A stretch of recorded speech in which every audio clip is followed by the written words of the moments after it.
Welcome to Help!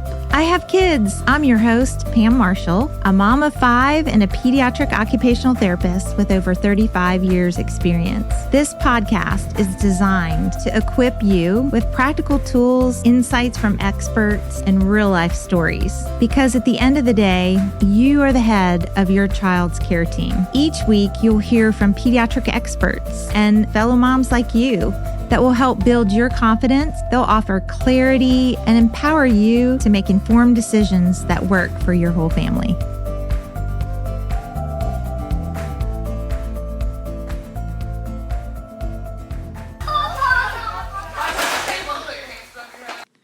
Today, we have a special guest with a special birth story, my friend Meredith. Hi, Meredith. Hey, Pam. I know you have some excitement to tell us about your birth story today. Yeah, it's been a whirlwind since the last time I've been on the podcast.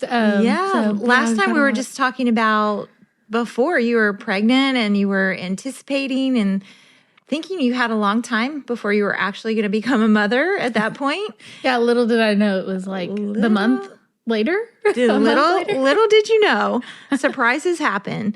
So go back, if you haven't heard that conversation with Meredith, she asked some incredible questions. So for moms out there that are expecting, or maybe you have a friend who's expecting for the first time, she asked some really smart, great questions. And I think there's a lot of helpful information in that episode. So you ought to check it out. Well, today we're starting from the beginning about your birth story. So tell us a little about you were pregnant. You had how much time left at that point when we did the podcast? Maybe 3 months, 2 months or something. Yeah, since we did the podcast, probably like a month and a half.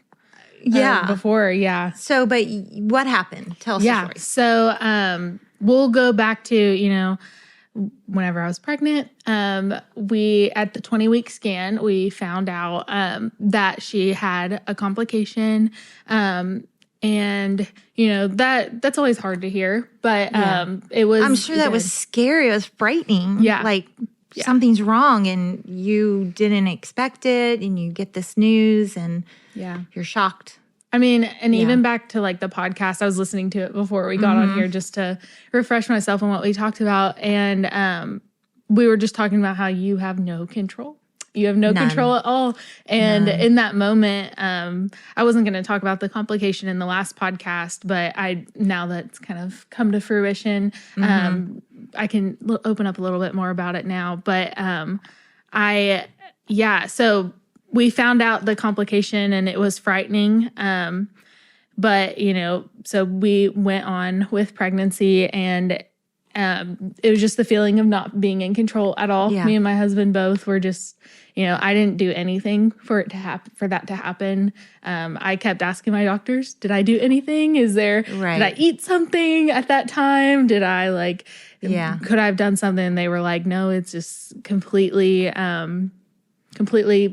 spontaneous. And out of your control. Yes. Yeah. So, but isn't that unique? You got the first dose of we moms take things hard and blame ourselves. Sometimes when there's no blame, like you didn't do anything wrong. And we take that hard, because we're the baby house and we try to do the best we can to house our baby and keep them healthy. And so I'm sure that was your first emotional rawness of motherhood. You just got forced into it. Well, I mean, you go to the 20-week scan and you're like, I'm finding out we knew the gender of the baby, but the gender of the baby, and you're going to count all the fingers and the toes, and then you're going to sit in the office and they're going to come in and say, your baby's perfectly healthy and everything's fine, and here's the next steps. Come back in however many weeks. And, she came in and she was like, so we found this complication, and we were just like, bug-eyed, I'm sure. Yeah. Grant and I were like, what's the gender of the baby? Do you think that they'll be able to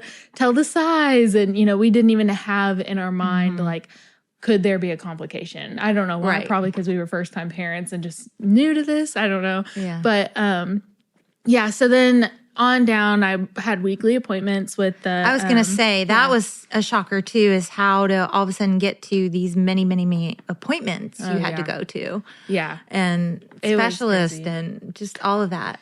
Like, that's a lot. Yeah, we ended up having to go to Cincinnati Children's. And so I got an MRI, and they did the MRI on me, but really they were doing it on her, which is crazy how they can do that. But they did an MRI on her. We met with a bunch of specialists and people who would be doing like her surgery and people who would be taking care of her in the NICU and my OB. So it was just very Cincinnati Children's. Everybody there is amazing. We love them. I remember hearing a little bit about you sharing with me how wonderful it was, and they really do have excellent care, don't they? Oh my goodness, they're amazing. Yeah. Yeah. So we were at Cincinnati Children's, and then I got the news we would have to go up. We would have to go up 6 weeks before she was born. Wow. Yeah. And so we went up there, and we got the news that we were going to plan to be there 6 weeks for monitoring. They were going to do like 4 or 5 appointments a week. We would stay at Ronald McDonald House, and so that was hard news because 6 weeks away from your community, your family, your friends is just hard. Well, and also not to mention both of you have work lives and things you're not expecting to be off that entire 6 weeks. So it's a financial hardship. It's a life hardship. Definitely. We were so thankful too that Grant actually finished his last final like the week before we were going up, and we actually got sent up early. We went to an appointment at wasn't it like a couple weeks early? It was a week. It was a week early, but still, I don't know why that like made such a difference. But so we got sent up a week early. It was that Friday. We were at an appointment. You had to live in the Ronald McDonald House. I'm sure that wasn't easy. And then go to all these appointments. Did you get to do anything fun while you were like... Oh my gosh, yes. Did you go to the zoo? We did. We got zoo memberships. Yes. I love the zoo. And it's like a walk away. Like we could walk to the zoo. I mean, there were some days where we would be like, oh, let's go get lunch. And like we would just go to the zoo and eat lunch with the elephants. And it was just something. It was a good like break. Distraction, breather. It was time for... Grant and I to spend with each other. It was just very unique. Cincinnati also, I had kind of a negative persona of the big city. Yeah. I was like, oh my gosh, there's so much to do. Also, Ohio, I was like, oh my gosh. But no, it was amazing. We love Cincinnati. There's so many fun things to do. We found like a coffee shop that we really liked, so we would go there and work. Good. And it was also just time for us. There's a favorite tapas place that we love. It's called Mita's, M-I-T-A. Natalie told me about that. Oh, so good. Yeah, everything is so good. I had it on my list, and we didn't get to go, but I had it on my list to go. Inspired by Spanish food, Spain, and small plates. Really delicious. If anybody's listening, go there. Go to Meredith. I love that. We were in Cincinnati and then went to a bunch of appointments. Her heart rate had been like up and down, and that's why we got sent early because they just wanted more extensive monitoring. Yeah. And so they would watch her heart rate. I'd go into an appointment and it would be like a 20-minute appointment turn into like a 4-hour appointment. Oh, my word. Yeah. I can't imagine what you guys went through. It was crazy. And not to mention you're not in your own bed. You're not sleeping well. And then you're worried about her. And Ronald McDonald House was great. I mean, like it was as great as it could be. They like kind of thought of everything. They were great. Did you meet other moms, other parents while you were staying there? Or was it?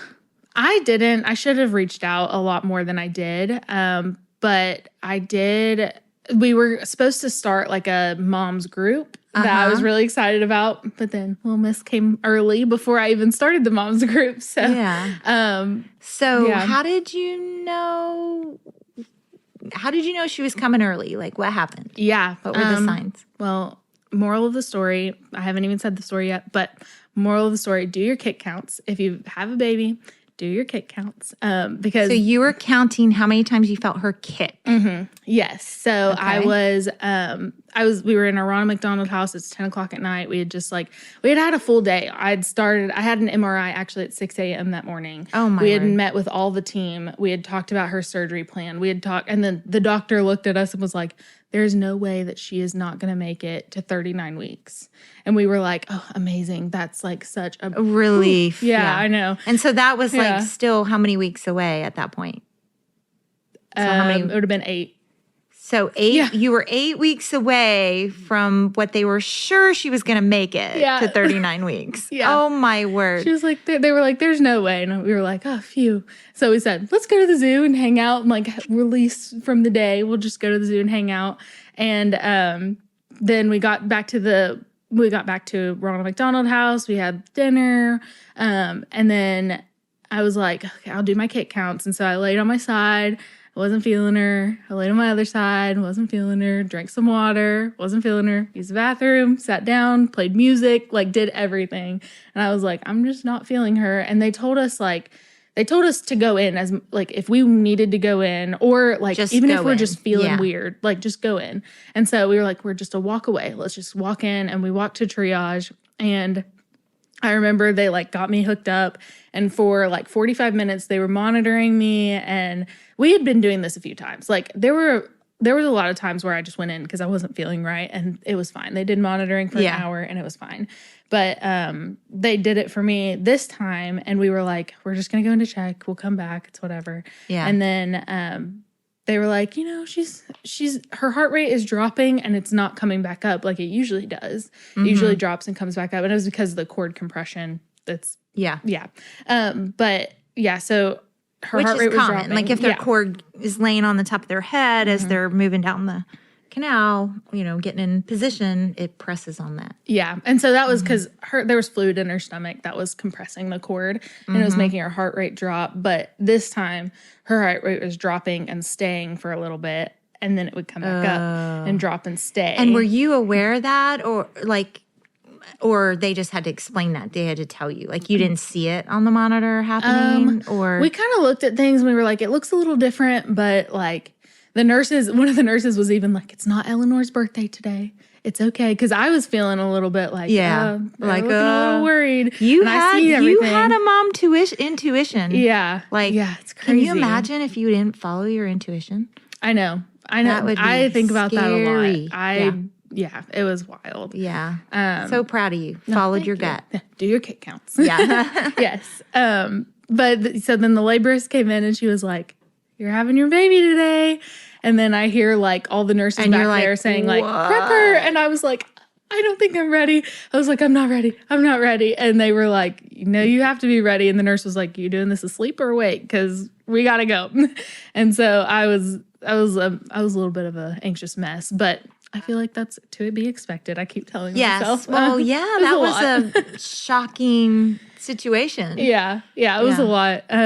But then, you know, we got down there, had Eleanor came out, and she actually came out, and like the complication that she had was a lot better than they even expected. So you expected her to go right to surgery, and what happened? Yeah, I expected her to go right to surgery, and when she came out, they were like, actually, the anatomy that they thought that she had was not the anatomy. Different. We didn't see it in the MRI. So what a miracle. Yeah. So she still has to have surgery, but they're like, she can get bigger. We can wait until. So she was in the NICU. Amazing. She weighed. Feels really miraculous. Like, that never happens when you have surgeons convinced of one thing and then it's completely different when the baby arrives. That's pretty shocking. The nurse that we had was like, all the surgeons came in, like not just your surgeon, all the surgeons came in and they were like, what happened? Like they all came in just to look at all of her stuff. Yeah. And he said that one of the surgeons even came in like his street clothes. They were like, what is going on? It was crazy. They were all texting each other going, I've never seen anything like this. Yeah, I know. And my Nana, I keep going back to this. My Nana kept saying, God's not done knitting. And I would always be like, yeah, but they saw it on the MRI. Like, it's true. And she would be like, God's not done knitting. And I was like, oh, your Nana was right. I know. And then she came out and I was like, I guess God wasn't done knitting. Yeah. And, you know, Eleanor she's amazing. She weighed 4 pounds, 4 ounces whenever she was born. And then they had to drain some fluid. So then she weighed 310. And, so, yeah, she was just a little miracle. She's so cute in the NICU. So she was in the NICU, and I bet how did that feel? And what was it like? Like, describe what the NICU was like. Like, did she have her own little space, or was it an open room where lots of babies were? What did that look like? Yeah. She had her own little space. We had our own little cabin room. They named it Eleanor's Eiffel Tower. They do like little sayings for us. So did it have little sliding glass door kind of thing? Yep. And then a bathroom in there for us, a little cot with a TV for Grant and I to just be there all day. And so every day we would sleep in the Ronald McDonald House, go over about 8 a.m. The doctors would come. They did rounds every day. So the pharmacist, the doctor, the OT, the PT, the dietitian, everybody just huddled up. They got the lowdown on the last 24 hours. And then they would tell us, what's the next 24 hours look like, or what's her feeding plan for the next 24 hours. And so that was really great. So Grant and I would wake up 8 a.m., go there. And sometimes it was hard. And all the while you're trying to recover. Yeah. You just had a major surgery. I remember I'm laughing because you have no time to lay in bed and recover. Yeah. I remember sitting there and like a doctor was talking to me and I fell asleep. Like as he was talking to me, and Grant's in pharmacy school, so he's like he knows all the medical jargon and everything, and it all goes way above my head. He also knew the pain meds you were on. Exactly. He also understood why you conked out. And so the doctors would look at me and they would explain everything going on with Eleanor, and I would just be like, Grant, I don't know what's going on. And so they got to the point where they knew that Grant was the one that they needed to talk to. Yeah, because you had the pain med brain. Exactly. Your brain was not quite there. Yeah. I was like, just take care of this. And he was amazing. I don't know how someone goes through being in the NICU and not having like any medical background because, I mean, the doctors do a great job at trying to explain it, but it's just really hard. It's a lot of information coming at you fast, and you feel like sometimes you can't bother them with a clarifying question or something. Like, well, it's intimidating. Even like you wake up in the morning and they have their labs that they've done on her like the past day or a few days, and you get the notification at like 6 a.m. that all of her labs. And so you see them and they're like red and yellow and green. And you're like, what does that mean? Yeah, I'm like, what do I have to do? There's so many red. I know, really. And I was like, Grant, what does this mean? He would kind of explain it to me, or he'd be like, let's ask them about this. And I mean, even she had a UTI in the NICU, and Cincinnati Children's is great, but they didn't really pick up on it because they weren't in the room with her all the time. Yeah. And Grant was just watching her heart rate the whole time, and he was like, her heart rate's kind of going down a little bit. And they were like, oh, just, baby things, like NICU things, preemie things. And he was like, I don't know. So then, and she wasn't regulating her temperature. And so he was like, I don't know, could you run like, and her urine got cloudy too. And so he was like, can you run some things? And she had a UTI. And so they were like, so just having him there to kind of be like a medical person, I think they definitely would have caught it, but it was cool. But it was nice that he was able to put the pieces together. Exactly. And kind of figure that out. Yeah, for sure. Yeah. For sure. I know. Babies need their mamas and daddies. I know. Advocating for them, for sure. I know. Yeah. So how long were you in the NICU then? Yeah. How long did that go on? 6 weeks. Oh, that's a long time. Yeah. So we were at the Cincinnati Children staying Ronald McDonald House for 8 weeks. So 2 weeks with me being pregnant with monitoring. And then at the end of the 2 weeks, she wanted to join. And so we were there for 6 weeks. She wanted to go to that zoo. I know it. Oh, yeah. And we're taking her back. We've got year passes because we thought those would pay off, but we only went a few times. But yeah. Yeah, you need to take her. We've got to take her back. We're going to go to the Festival of Lights, and that'll be fun. But anywho, she wanted to be there. And so we were in the NICU for 6 weeks, which was like, it was hard. You wake up and you go there at 8 a.m., like I said, and then you're just there all day because it breaks your heart to leave. Right. It breaks your heart. You want to be near, and it's if exhausting. Something happened, it's hard to nap in there. It's hard to recover. Yeah. So your body was really like on a go, even after your surgery that you had to recover from. And we were talking about, like, it's just exhausting, being there. And like, you're not doing anything. Like, we went to the NICU and, like, we were holding her and we would, like, feed her. But, like, between all of those things, we would be looking at her, or, like, we'd be sitting on the couch, or, you know, we brought puzzles. We did puzzles in the NICU. And, but, like, you're not doing anything. But for some reason, it just feels so exhausting. So exhausting. Because, I mean, it's a beautiful day outside. Like, it was right in May. It was gorgeous. And you're just stuck inside. Yeah. Yeah, exactly. So it's exhausting mentally, physically, and you know, anybody who has a NICU experience knows that. But and so, is there anything through all that challenge and hard, like something a mom might be listening that is also anticipating a NICU stay? Like maybe they got some hard news and they know their baby's going to be in the NICU. Is there anything? Any encouragement or any piece of advice you could give them? Yeah. So a piece of advice I think I would give them is, you know, practically do get out a little bit. Like, go out to dinner, you know, go out to dinner with your husband, or, you know, with your friends, and spend that time away. But also, like, don't feel bad if you want to stay in, because I there was some times, and I'm so thankful that my friends came up to see us, but, you know, there would be some times where we would go out and, like, the whole time I would just think about, you know, being with Eleanor, and, like, my mental health needed the time. You needed a break. I needed a break from the NICU, but, you know, my heart just wanted to be there so bad. And you were just thinking about, like, you know, something did happen, and, you know, all those mom thoughts. So just give yourself a lot of grace, with it, because, you know, do the things. They have got your baby. Like, if you're in the NICU, like, your baby is safe. It is such the challenge of a mom, like, even outside of something like a NICU stay, is in everything about motherhood. It's like you want to be right there with them, but you know you need this break. You take a break, and then you just long to be back with them. It's the craziest thing. Yeah. You're like, I need to have that break and be okay with that. Like, convince myself that I can stop these thoughts, and she's going to be okay, and she's not going to be she's going to be taken care of. I don't have to be there every minute. Yeah. But it's something in us that. Yeah.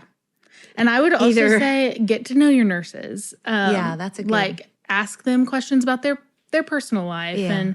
And, we became, like, best friends with some of the nurses there. They were amazing. They're people, and they're pouring their heart out. Yeah. And they love your baby. Like, it's not just a job for them. Like, they're there because they love your baby, and they love taking care of baby. I mean, there was one nurse that we had, and she had 4 kids of her own, and she was working a night shift. Like, she only worked night shifts. And it's like, did she have the opportunity to like, you know, work day shift and, or even like not work as a NICU nurse, but like she didn't want to. She wanted to be there because she loved her job and she loved those babies. And so she loves you. Like, the nurses love the babies and they love you too. And so, like, just like ask your nurses about their lives and be friends with them. Like, they really do care for them while you're there. That's good. And kind of get your brain off something other than just being so self-focused. Yeah. And it makes you so happy to go to the NICU. Like, we would be like, oh, we're having,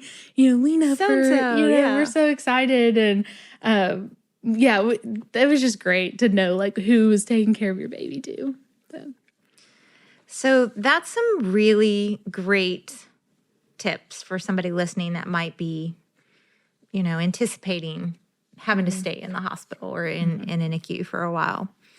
Talk to me now about what was it like leaving the hospital? Like the actual, because there's a lot of things you have to do. They have to know that you can do all the things in her medical care and her care when she goes home. So what was that like? Like, did you have to get checked off that you can do these things? And did you feel nervous about that, learning some of those things, or what was that like? Yeah. So she was like a day away from having to go home with a feeding tube. And so we had all the checklist of, we had to do a car seat check. So we had to put her in the car seat. We had to do, how do we draw medicine? They had to check that off for us. So all of those things, but then her feeding, we almost went home with a feeding tube. And so we had to, check off, both Grant and I had to place a feeding tube in her 2 times each. Wow. And so that was, it broke my heart every time. And they were like, it's like, it the worst doesn't is hurt when they her. gag, when you're sliding that tube down, they go. I know. Poor thing. I was the like, worst. But they were like, it doesn't hurt her. It's just uncomfortable. And so, so we had to learn how to do that. And then, some other things with like her complication, we had to like learn how to cath her and learn how to, just do some things like that and learn how to feed her. She was a feeder, where like she would get really overwhelmed, and so we had to learn how to elevated sideline. Stop sign. Oh Did my you do the goodness. stop sign all the time? I have so many pictures of her like she's going like this. Yeah. And she still does it. Like I think that it's just like a one natural, of those she's little like, preemie signs that is telling people back off. I'm a little overwhelmed. They have all kinds of little things that communicate. This is too much for me. Yeah. But that's one of them. That is the cutest one. You know how like that you do the hello world and you put like all of her details. In like one of the pictures, she's literally like, and I'm like, you are drama right now. She's like, please, I wonder pictures. if that will carry through. Stay tuned. We'll have to find out in a couple of years if that carries through to her personality. We'll have a toddlerhood one. That'll be fun.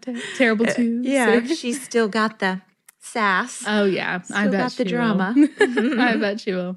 But yeah, so we had to check off all those things and then, driving home. It's crazy that they just send you home with a human. I know. You've got this little person in your car. Mom's listening. Don't you remember that overwhelming feeling where the first time you put your first baby in the car, you're like, what in the world? We're a family and we're driving in a car. I know. I was sitting in the back and we had a 2-hour drive home. And I was like, how are we gonna, all the things like, how are we gonna feed her? How are we gonna, and you don't feed her in the car. That's not what I'm saying. But like, how do you plan out your whole day to feed her? And some moms creatively feed babies in the car. I haven't gotten there yet. If you're tall, you can really like get creative. Oh man, I haven't gotten there yet. She still kind of gags whenever, or she like kind of has that like choking, and that just scares me to death to do something like that. But yeah, if she needed it, we would do it. But I was like, how do we do this? So you get home, you pull in. Did you have family there to greet you, or did they let you just like quietly come home, or what was that like? Oh no, we have a tribe. It's amazing. We have a bunch of friends that live in apartments around us. We call it a little compound that we have. It's not actually it's just around our apartment.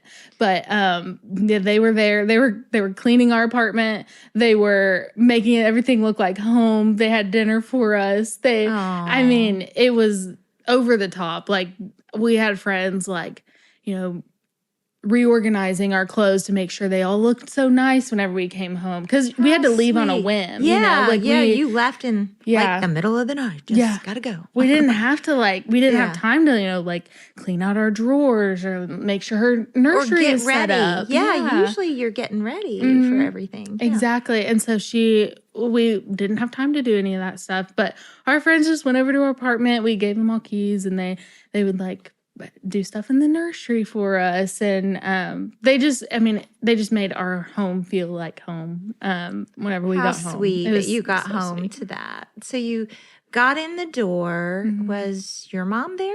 Or my parents weren't there. They were back home, but we had our friends there. My mom came and stayed with us that weekend though. Oh, that's good. That's really sweet. It's Yeah. always helpful to have someone there. Yeah, definitely. So we've got a good tribe, good family that's with us. And, another piece of advice, if you don't have that tribe, reach out. Mm-hmm. I mean, just thinking back, like I had friends during postpartum coming home, being a little overwhelmed, not knowing what to do. Mm-hmm. I had friends coming over and like doing my laundry, or like even whenever we found out about the diagnosis, like I was just like distraught, and it was hard to like do things. And like I had friends come over and be like, can we just like make you dinner, or can we, do your laundry for you, or deep clean your house? Like just so sweet. Is that? That's so sweet. So find a tribe. If you don't have one, reach out to me and I'll come deep clean your house for you.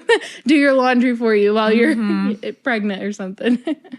So now you've been home, settled in, you had maternity leave, transitioned back to work. What's on your mind these days? Like what's...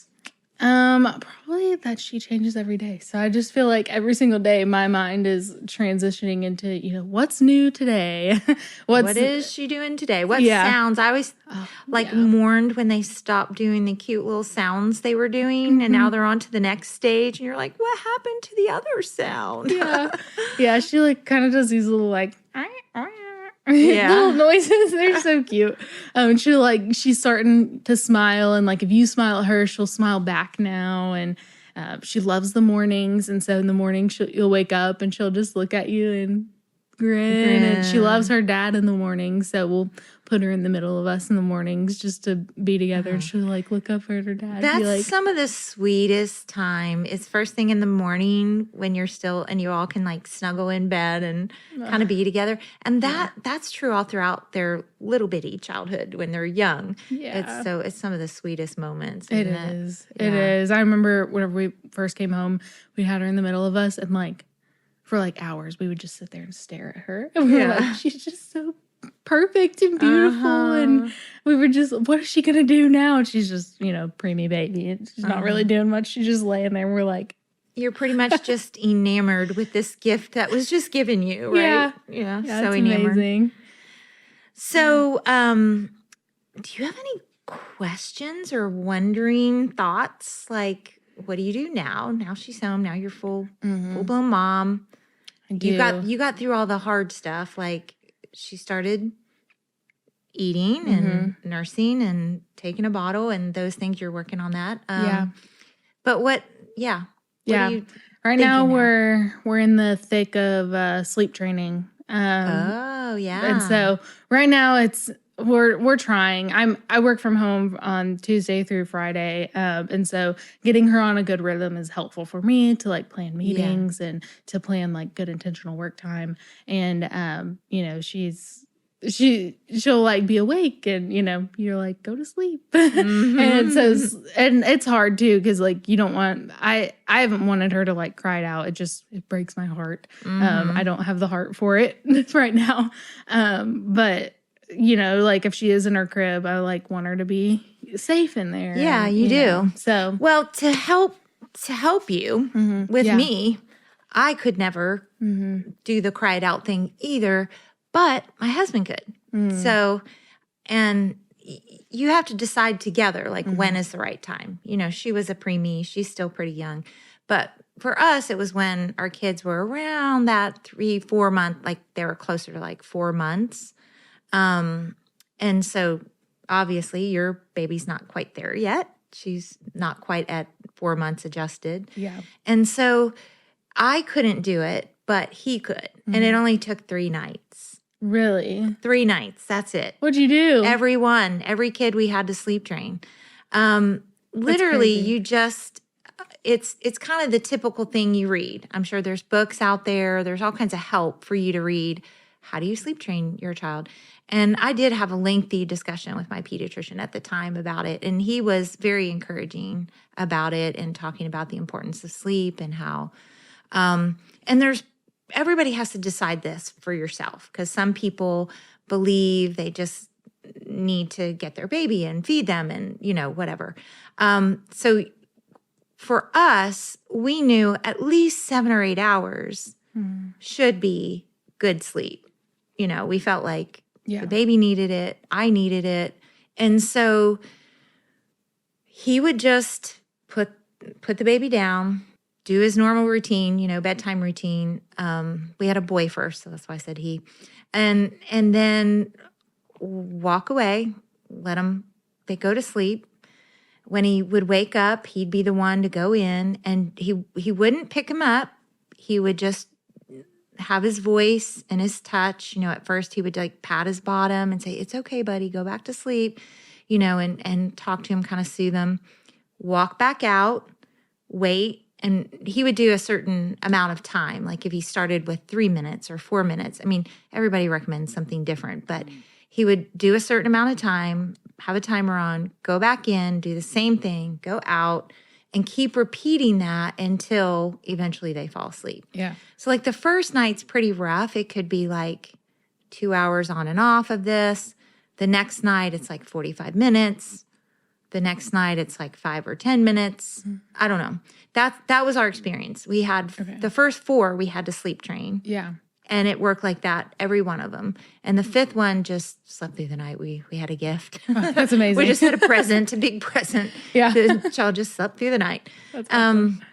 But I couldn't do it. Mm-hmm. So for moms listening out there, most moms, it rips our heart out. Mm-hmm. And I was always surprised at how quickly they did it, how quickly they were able to go back to sleep. And we also learned, as they were a little older, like maybe the age you can sit up around 6 months, we just kept water in the corner of their bed because they are like us. They wake up and they're thirsty. Sometimes it's if the heat's on or they're just dry, your throat's dry, you just need a drink.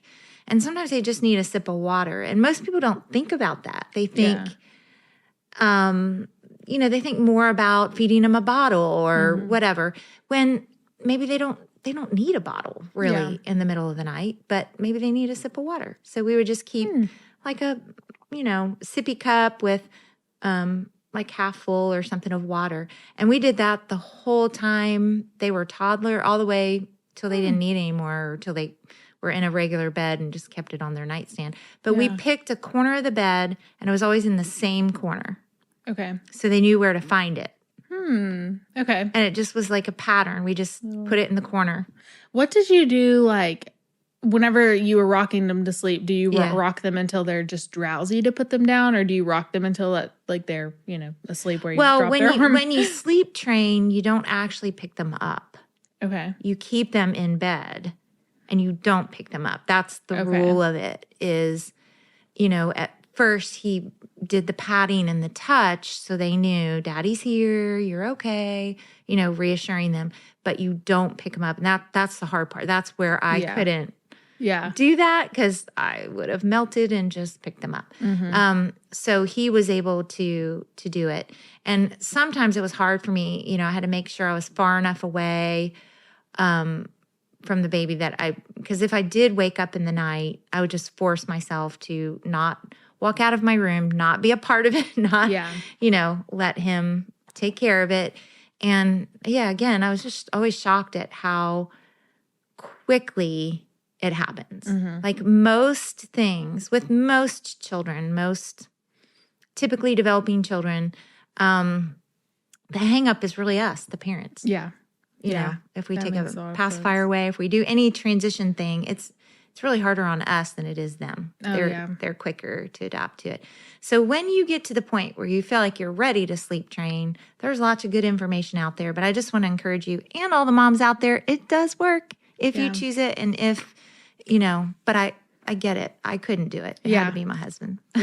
We're in the beginning of, whenever we brought her home, I was like, she's so much comfier in the bed. And that's the one thing that I said. I would never put her in bed with us because I'm such a heavy sleeper. Grant is a heavy sleeper. And I was like, if we put her in bed with us, very dangerous. But she, she loved it. And we were, so in the middle of the night, whenever I was just so weak to do anything, I would be like, put her in the bed. And then I'd wake up and Grant was like, we can't keep doing that. Like, that's just not safe. And so we've weaned from that. So that is good stuff. We've weaned from that. But that was in the beginning. I was like, I just need to sleep. Yeah. Put her in there. Safe sleep is not in the same bed for sure. Yes. And alone back crib. Yeah. That's another thing we had to check off whenever we left the NICU was alone back crib. We had to know what safe sleep was. Yeah, that's good. Yeah. That's really good.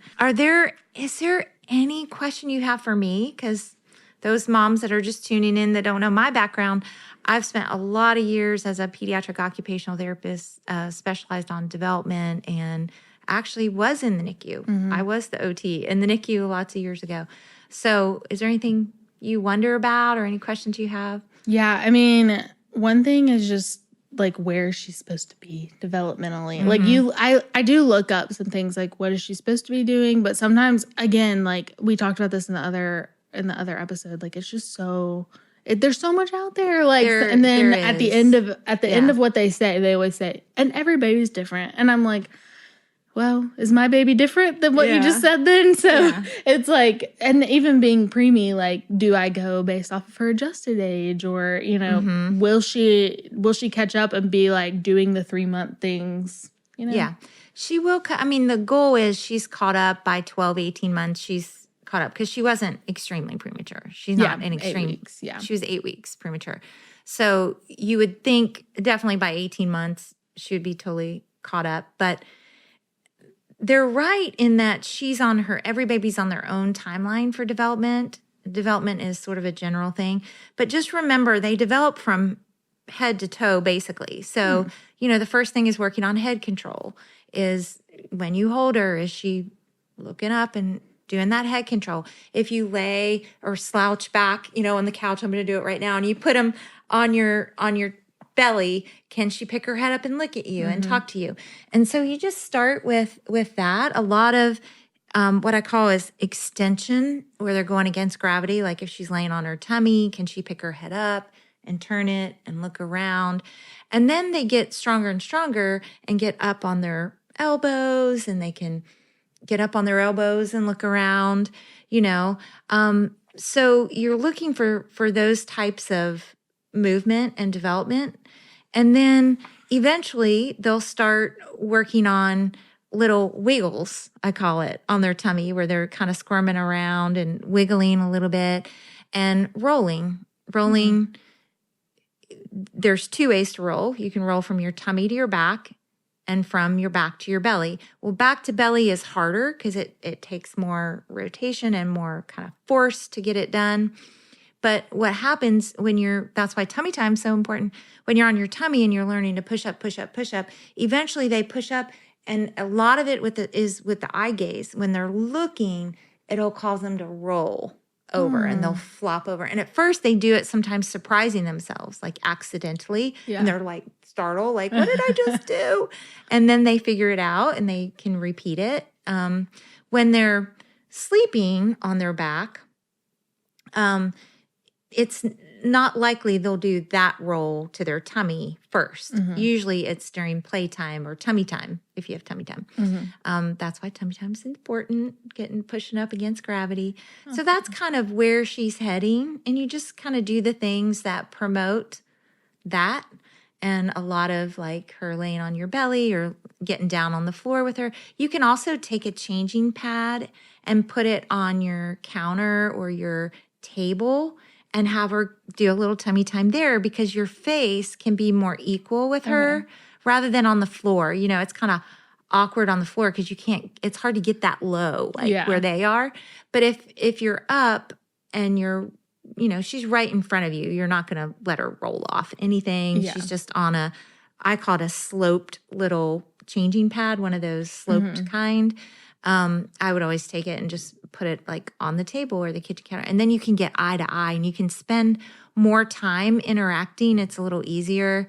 Or if you have one of those changing pads and it's on a dresser where you can get to the end of the dresser and kind of do the same thing, just talk to her.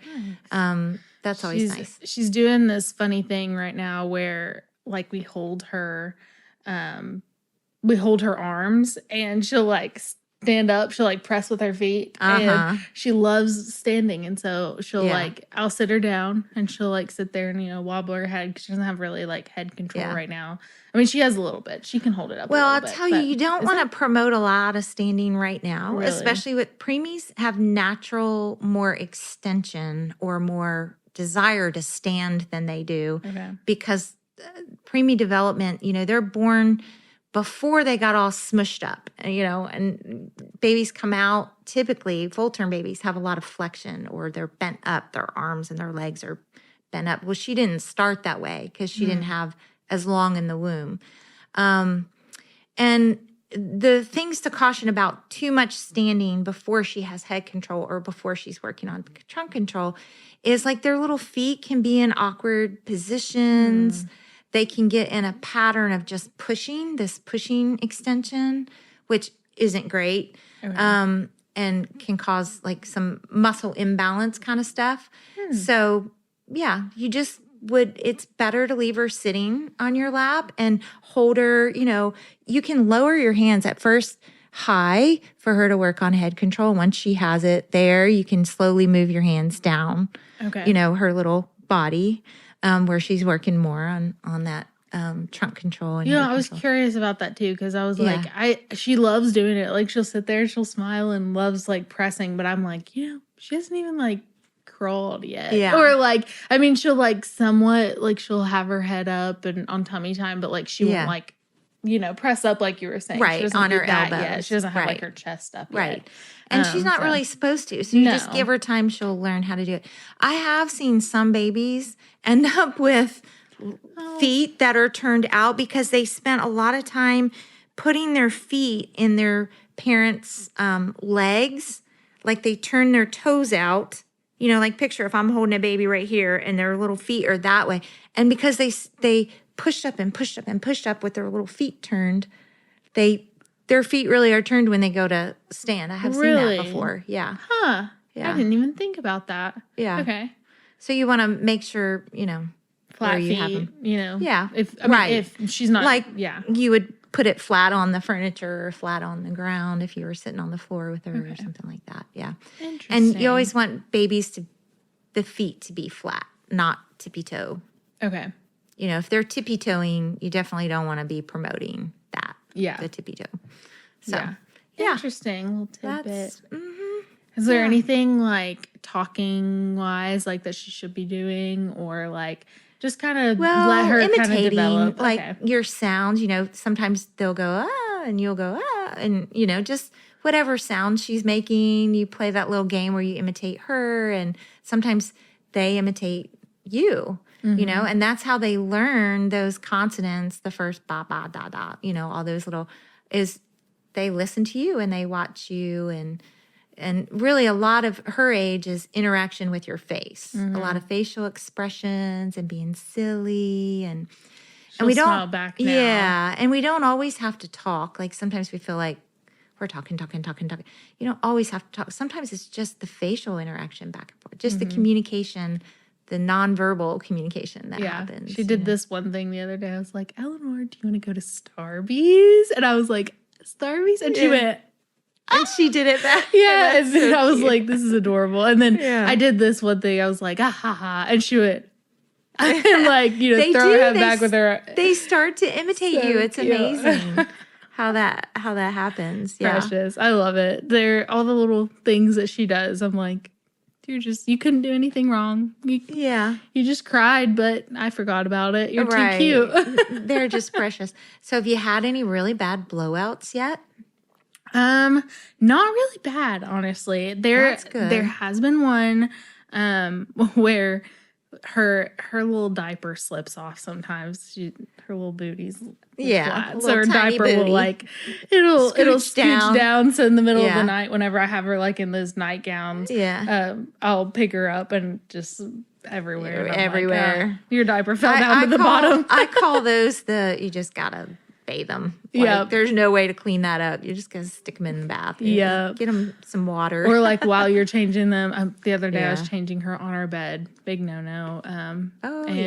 She on our bed, and I was like, oh, throw those in the bathroom, and she's just like.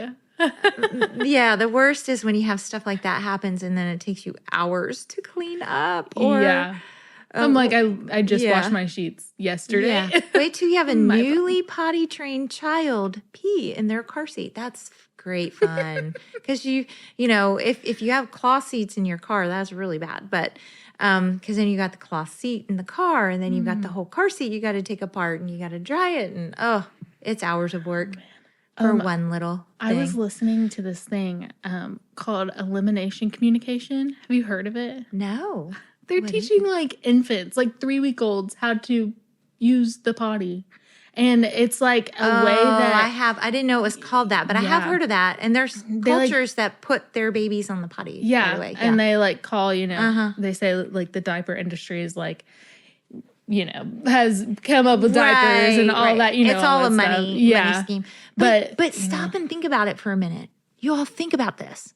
What did they do 500 years ago, 1,000 years ago? Right. There were no diapers. Yeah. There were no. They like watched their communication. They didn't just I don't think babies want to use the bathroom on themselves. I think they want to there's a few things I want to go back in time and see how did they do that back then. Exactly. That's one of them. Yeah. I was listening to a podcast about that the other day and I was like, so interesting.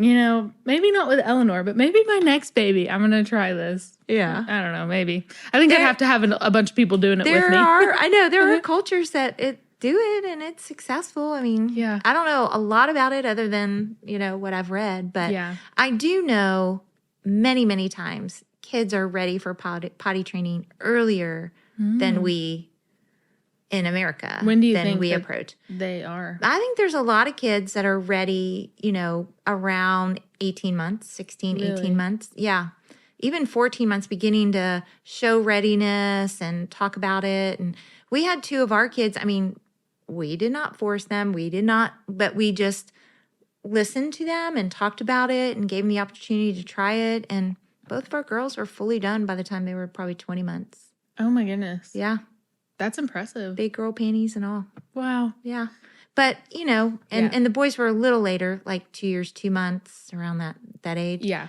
But earlier than what was trending at the time, which is now, it's like 3, 4. Some kids are 3 or 4. Yeah. And I think it's just a choice. Yeah. Yeah, definitely. Depends on your kid. And your family. Yeah. And, definitely. It's a personal choice. I know. I was just reading that and I was like, that's so interesting. I never really thought about that. But yeah, kind of neat. Mm-hmm. Well, I love that you took time to share something so personal with us today. I'm sure there's a lot of moms that'll benefit from listening to you and your experience. And, I've been impressed with you as a mom. I've been impressed that you've handled so many challenges, so many things for being a young mom. Mm-hmm. You've been able to get through it, and you've been able to do it with laughter and joy and letting yourself cry or be sad or, have the emotion. But I've just watched you do it with such grace. So I'm really proud of you. Thank you. You're a good mommy. Yeah.